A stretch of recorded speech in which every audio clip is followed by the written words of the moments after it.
कर देने जो भी मंगा मैनू सरकार अता कर देने।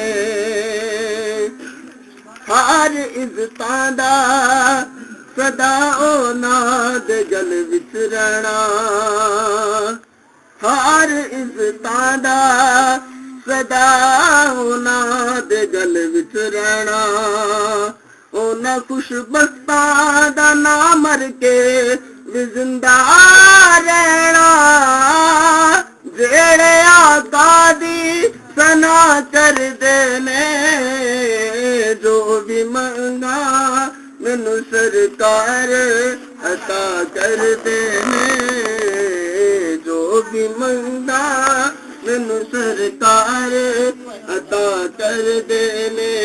अपने मंगते नाल प्यारा का बड़ा कर देने।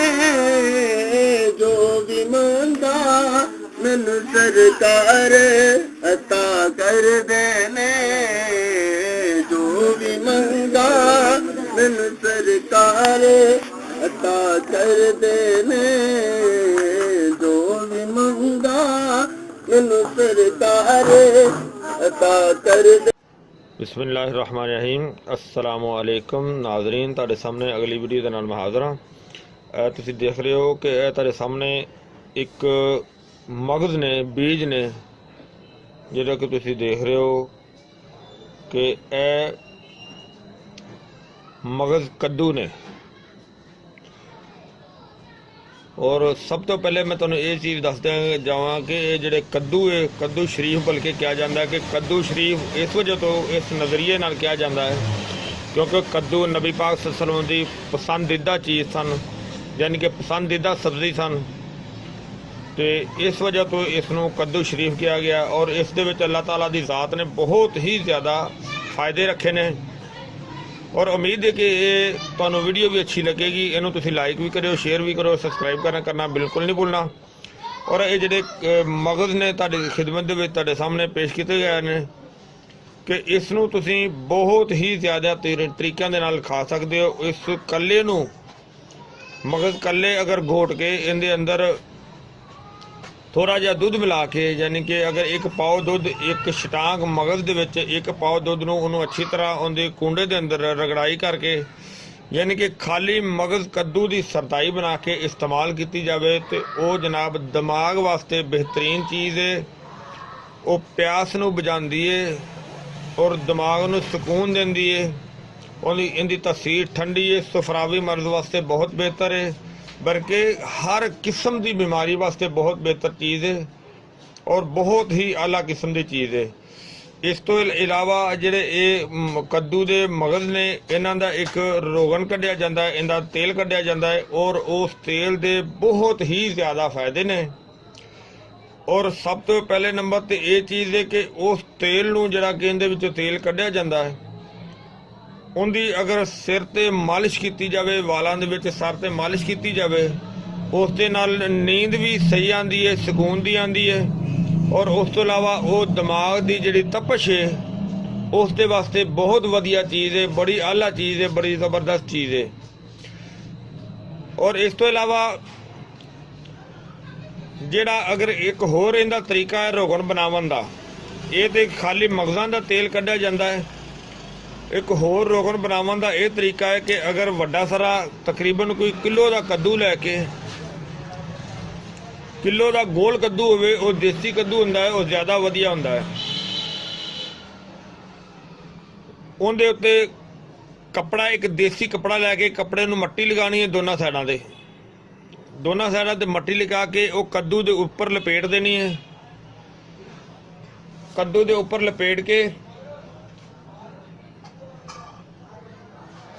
यानी कि वो इस तरह लपेटनी है कि तुहाडे कोल एक कद्दू है, यानी कि जिस तरह कि बंद किया जाता है, इस दे उत्ते कपड़ा वो जड़ा ना वो लपेट देना है टाकी वाला। चारे साइडों से लपेट के अच्छी तरह उनके उत्ते हल्की हल्की मट्टी लगा देनी है। मट्टी लगा के उन्होंने थोड़ा जिहा खुश्क कर देना है। खुश्क करन तो बाद अगर तुहानूं घर विच ਯਾਨੀ ਕਿ ਦੇਸੀ ਅੱਗ ਜਿਹੜੀ ਬਾਲੀ ਜਾਂਦੀ ਹੈ, ਜਿਹੜੀਆਂ ਲੱਕੜੀਆਂ ਨਾਲ ਜਾਂ ਇੱਕ ਪਾਥੀਆਂ ਦੇ ਨਾਲ ਅੱਗ ਬਾਲੀ ਜਾਂਦੀ ਹੈ, ਅਗਰ ਉਸ ਤਰ੍ਹਾਂ ਦੀ ਹੋਵੇ ਤਾਂ ਉਹ ਜ਼ਿਆਦਾ ਅੱਛੀ ਹੁੰਦੀ ਹੈ ਕਿ ਇਹਦਾ ਜਿਹੜਾ ਇਹਨੂੰ ਇੰਝ ਹੀ ਸਮਝ ਲਓ ਕਿ ਗਿਲ ਹਿਕਮਤ ਕੀਤਾ ਜਾਂਦਾ ਹੈ। ਔਰ ਉਸ ਨੂੰ ਉਸ ਅੱਗ ਦੇ ਵਿੱਚ ਰੱਖ ਦਿਓ, ਉਹ ਹਲਕੀ ਅੱਗ ਦੇ ਵਿੱਚ ਇਹ ਭੜਥਾ ਹੋ ਜਾਏਗਾ, ਜਿਸ ਤਰ੍ਹਾਂ ਕਿ ਬੈਂਗਣ ਨੂੰ ਭੜਥਾ ਕੀਤਾ ਜਾਂਦਾ ਹੈ। ਅਗਰ ਉਹ ਚੀਜ਼ ਅਵੇਲੇਬਲ ਨਹੀਂ, ਮੌਜੂਦ ਨਹੀਂ ਹੈਗੀ, ਤੇ ਇਸ ਨੂੰ ਤੁਸੀਂ ਸੂਈ ਗੈਸ ਦਾ ਚੁੱਲ੍ਹਾ ਜਿਹੜਾ ਉਹ ਹਲਕਾ ਜਿਹਾ ਚਲਾ ਕੇ, ਬਿਲਕੁਲ ਹਲਕਾ, ਤੇ ਉਸ ਦੇ ਉੱਤੇ ਰੱਖ ਦਿਓ। ਉਹ ਅੰਦਾਜ਼ਾ ਲਗਾ ਲਓ ਕਿ 10 ਮਿੰਟ ਜਿਹੜਾ ਨਾ ਉਹ ਇਸੇ ਤਰ੍ਹਾਂ ਪਿਆ ਰਵੇ। ਉਸ ਤੋਂ ਬਾਅਦ ਉਸ ਦੀ ਦੂਸਰੀ ਤੋਂ ਹਲਕੀ ਜੀ ਸਾਈਡ ਚੇਂਜ ਕਰ ਦਿਓ।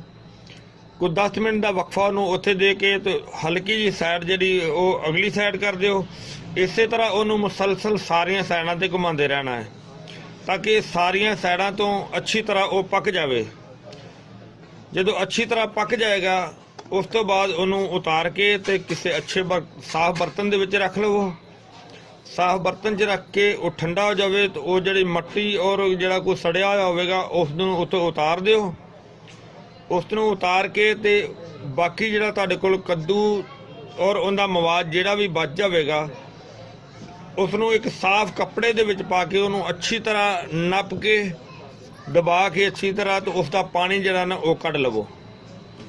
ਉਹਦਾ ਪਾਣੀ ਫਰਜ਼ ਕੀਤਾ ਤੁਹਾਡੇ ਕੋਲ ਬਰਤਨ ਦੇ ਵਿੱਚ ਅੱਧਾ ਬਰਤਨ ਨਿਕਲਦਾ ਹੈ ਜਾਂ ਜਿੰਨਾ ਵੀ ਨਿਕਲਦਾ ਹੈ, ਉਹ ਪਾਣੀ ਜਿਹੜਾ ਹੈ ਉਹਦੇ ਉਸ ਪਾਣੀ ਕੋਲ ਡਬਲ ਫਾਇਦੇ ਲੈ ਜਾਂਦੇ ਨੇ। ਉਸ ਪਾਣੀ ਦੇ ਵਿੱਚ ਇੰਨੇ ਜ਼ਿਆਦਾ ਵਿਟਾਮਿਨ ਹੁੰਦੇ ਨੇ ਕਿ ਤੁਹਾਡੀ ਸੋਚ ਹੋਏਗੀ ਕਿ ਉਹਦੇ 'ਚ ਕਿੰਨੇ ਵਿਟਾਮਿਨ ਹੁੰਦੇ ਨੇ। ਉਹ ਬਹੁਤ ਹੀ ਜ਼ਿਆਦਾ ਤਾਕਤਵਰ ਔਰ ਬਹੁਤ ਹੀ ਜ਼ਿਆਦਾ ਵਿਟਾਮਿਨ ਵਾਲਾ ਉਹ ਪਾਣੀ ਹੋਏਗਾ। ਅਗਰ ਉਹ ਪਾਣੀ ਤੁਸੀਂ ਕਿਸੇ ਬਿਮਾਰ ਨੂੰ ਵੈਸੇ ਵੀ ਪਿਲਾਓਗੇ ਤਾਂ ਬਹੁਤ ਹੀ ਜ਼ਿਆਦਾ ਉਹ ਤਾਕਤਵਰ ਚੀਜ਼ ਹੋਏਗੀ। ਉਹਨੂੰ ਚੀਨੀ ਪਾ ਕੇ ਪਿਲਾਇਆ ਜਾਵੇ, ਉਹਨੂੰ ਸ਼ੱਕਰ ਪਾ ਕੇ ਪਿਲਾਇਆ ਜਾਵੇ ਜਾਂ ਉਹਨੂੰ ਵੈਸੇ ਹੀ ਪਿਆਇਆ ਜਾਵੇ ਬੱਚਿਆਂ ਨੂੰ, ਤਾਂ ਉਹ ਸਾਰਿਆਂ ਤਰੀਕਾਂ ਨਾਲ ਅੱਛਾ ਹੈ। ਇਸ ਤੋਂ ਇਲਾਵਾ ਉਹਦਾ ਤੇਲ ਬਣਾਉਣ ਦਾ ਤਰੀਕਾ ਮੈਂ ਤੁਹਾਨੂੰ ਦੱਸ ਰਿਹਾ ਸੀ ਕਿ ਤੇਲ ਇਸ ਤਰ੍ਹਾਂ ਬਣਾਉਣਾ ਹੈ ਕਿ ਉਸ ਦੇ ਅੰਦਰ ਜਿੰਨਾ ਉਹ ਪਾਣੀ ਹੋਏਗਾ ਓਨਾ ਹੀ ਉਹਦੇ ਵਿੱਚ ਸਰਸੋਂ ਦਾ ਤੇਲ ਪਾ ਲੈਣਾ ਹੈ। ਸਰਸੋਂ ਦਾ ਤੇਲ ਪਾ ਕੇ ਉਹਨੂੰ ਹਲਕੇ ਜਿਹੇ ਚੁੱਲ੍ਹੇ ਤੇ ਅੱਗ ਚਲਾ ਕੇ ਤੇ ਉਹਨੂੰ ਚੁੱਲ੍ਹੇ ਤੇ ਰੱਖ ਦੇਣਾ ਹੈ, ਬਿਲਕੁਲ ਹਲਕਾ, ਕਿਉਂਕਿ ਅੱਗ ਤੇਜ਼ ਨਹੀਂ ਹੋਣੀ ਚਾਹੀਦੀ। ਹਲਕੀ ਅੱਗ ਹੋਏਗੀ ਤਾਂ ਉਹ ਹਲਕੀ ਅੱਗ ਤੇ ਸੜੇਗਾ ਤਾਂ ਉਹ ਬਹੁਤ ਹੀ ਵਧੀਆ ਤੇ ਅੱਛਾ ਬਣੇਗਾ। ਔਰ ਕੋਸ਼ਿਸ਼ ਕਰਨੀ ਕਿ ਸਰਸੋਂ ਦਾ ਤੇਲ ਜਿਹੜਾ ਉਸ ਦੇ ਵਿੱਚ ਪਾਣਾ ਹੈ ਉਹ 1 ਨੰਬਰ ਤੇ ਖਾਲਿਸ ਹੋਵੇ ਤੇ ਜ਼ਿਆਦਾ ਵਧੀਆ ਹੈ, ਕਿਉਂਕਿ ਅੱਜ ਕੱਲ੍ਹ ਜਿਹੜਾ ਤੇਲ ਮਿਲਦਾ ਹੈ ਉਹ ਸਹੀ ਨਹੀਂ ਹੁੰਦਾ, ਉਹ ਮਿਲਾਵਟਸ਼ੁਦਾ ਹੁੰਦਾ ਹੈ। ਇਸ ਤੋਂ ਇਲਾਵਾ ਇਹ ਚੀਜ਼ ਹੈ ਕਿ ਉਹ ਜਦੋਂ ਤੇਲ ਜਿਹੜਾ ਪਾਣੀ ਹੋਏਗਾ ਉਹ ਖੁਸ਼ਕ ਹੋ ਜਾਏਗਾ, ਸੜ ਜਾਏਗਾ। ਉਸ ਤੋਂ ਬਾਅਦ ਜਨਾਬ ਉਹਨੂੰ ਕੜਾਈ ਜਿਹੜੀ ਤੁਹਾਡੀ ਹੋਏਗੀ ਉਹਨੂੰ ਨੀਚੇ ਉਤਾਰ ਕੇ ਤੇ ਰੱਖ ਲਵੋ, ਠੰਡਾ ਹੋ ਜਾਵੇ। ਉਹਨੂੰ ਆਰਾਮ ਨਾਲ ਇੱਕ ਬਰਤਨ ਦੇ ਵਿੱਚ ਨਿਤਾਰ ਲਵੋ। ਅਗਰ ਉਹਨੂੰ ਪੋਣੀ ਰੱਖ ਕੇ ਤੇ ਨਿਤਾਰੋਗੇ ਤੇ ਫਿਰ ਵੀ ਅੱਛਾ ਹੈ। ਅਗਰ ਉਹ ਸੜਿਆ ਹੋਇਆ ਨਾਲ ਚਿਮੜ ਜਾਏ ਤੇ ਉਹਨੂੰ ਇਸੇ ਤਰੀਕੇ ਦੇ ਨਾਲ ਉਲਟਾ ਕੇ ਤੇ ਉਸ ਨੂੰ ਤੇਲ ਅਲੱਗਾ ਕਰ ਲਵੋ। ਔਰ ਉਸ ਤੇਲ ਨੂੰ ਤੁਸੀਂ ਆਰਾਮ ਨਾਲ ਸਕੂਨ ਨਾਲ ਜਿਹੜਾ ਨੇ ਇੱਕ ਮਹਿਫੂਜ਼ ਸ਼ੀਸ਼ੀ ਦੇ ਵਿੱਚ ਬੰਦ ਕਰ ਲਵੋ। ਔਰ ਉਹ ਤੇਲ ਦੇ ਇੰਨੇ ਕੁ ਜ਼ਿਆਦਾ ਫਾਇਦੇ ਨੇ ਕਿ ਤੁਹਾਡੀ ਸੋਚ ਹੋਏਗੀ ਕਿ ਕਿੰਨੇ ਜ਼ਿਆਦਾ ਫਾਇਦੇ ਨੇ ਉਹਦੇ। ਜਨਾਬ ਫਾਇਦੇ ਇਹ ਨੇ ਕਿ ਉਹ ਤੇਲ ਬੱਚੇ ਨੂੰ ਜਿਹੜਾ ਕਿ ਬੱਚੇ ਛੋਟੇ ਬਿਮਾਰ ਹੋ ਜਾਂਦੇ ਨੇ, ਉਹ ਕਮਜ਼ੋਰ ਹੋ ਜਾਂਦੇ ਨੇ, ਉਸ ਤੇਲ ਦੇ ਨਾਲ ਮਾਲਿਸ਼ ਕਰੋ ਬੱਚਿਆਂ ਨੂੰ ਔਰ ਉਹ ਬੱਚਿਆਂ ਵਾਸਤੇ ਬਹੁਤ ਹੀ ਵਧੀਆ ਚੀਜ਼ ਬਣਦੀ ਹੈ। ਔਰ ਇਸ ਤੋਂ ਇਲਾਵਾ ਜਿਹੜਾ ਕਿ ਉਹ ਅਗਰ ਕੋਈ ਵੱਡਾ ਬੰਦਾ ਵੀ ਹੋਵੇ ਉਸ ਨੂੰ ਵੀ ਮਾਲਿਸ਼ ਕੀਤੀ ਜਾਵੇ ਤਾਂ ਉਸ ਦੇ ਵਾਸਤੇ ਵੀ ਬੜੀ ਵਧੀਆ ਚੀਜ਼ ਹੈ। ਔਰ ਉਹ ਜਿਹੜਾ ਤੇਲ ਬਣਿਆ ਹੋਇਆ ਹੁੰਦਾ ਹੈ, ਅਗਰ ਉਹ ਤੇਲ ਬੀਬੀਆਂ ਆਪਣੇ ਵਾਲਾਂ ਨੂੰ ਵੀ ਲਗਾਉਣ ਤਾਂ ਉਹਨਾਂ ਵਾਸਤੇ ਵੀ ਉਹ ਸੋਨਾ ਚੀਜ਼ ਬਣਦੀ ਹੈ। ਉਸ ਦੇ ਨਾਲ ਵਾਲ ਜਿਹੜੇ ਨੇ ਉਹ ਮੁਲਾਇਮ ਵੀ ਹੁੰਦੇ ਨੇ ਔਰ ਵਾਲ ਲੰਬੇ ਵੀ ਹੋਣਗੇ ਔਰ ਵਾਲ ਟੁੱਟਣਗੇ ਵੀ ਨਹੀਂ ਉਸ ਦੇ ਨਾਲ। ਔਰ ਉਸ ਦੇ ਨਾਲ ਇੱਕ ਇਹ ਚੀਜ਼ ਹੈ ਕਿ ਜਿਹੜੀ ਦਿਮਾਗ ਦੀ ਅਗਰ ਬਾਜ਼ਕਾਤ ਹੁੰਦਾ ਹੈ ਕਿ ਬਲੱਡ ਪ੍ਰੈਸ਼ਰ ਦਾ ਮਰੀਜ਼ ਹੋਵੇ ਤਾਂ ਉਸ ਦਾ ਦਿਮਾਗ ਜਿਹੜਾ ਨਾ ਉਹ ਜ਼ਿਆਦਾਤਰ ਗਰਮ ਹੁੰਦਾ ਹੈ ਔਰ ਉਹ ਇਹਦਾ ਇਸਤੇਮਾਲ ਕਰੇਗਾ ਤੇ ਉਸ ਦੇ ਨਾਲ ਉਹਦਾ ਬਲੱਡ ਪ੍ਰੈਸ਼ਰ ਦਾ ਲੈਵਲ ਜਿਹੜਾ ਨਾ ਉਹ ਵੀ ਬਹੁਤ ਬਿਹਤਰ ਰਹੇਗਾ, ਯਾਨੀ ਕਿ ਦਿਮਾਗ ਨੂੰ ਤਪਸ਼ ਨਹੀਂ ਆਏਗੀ।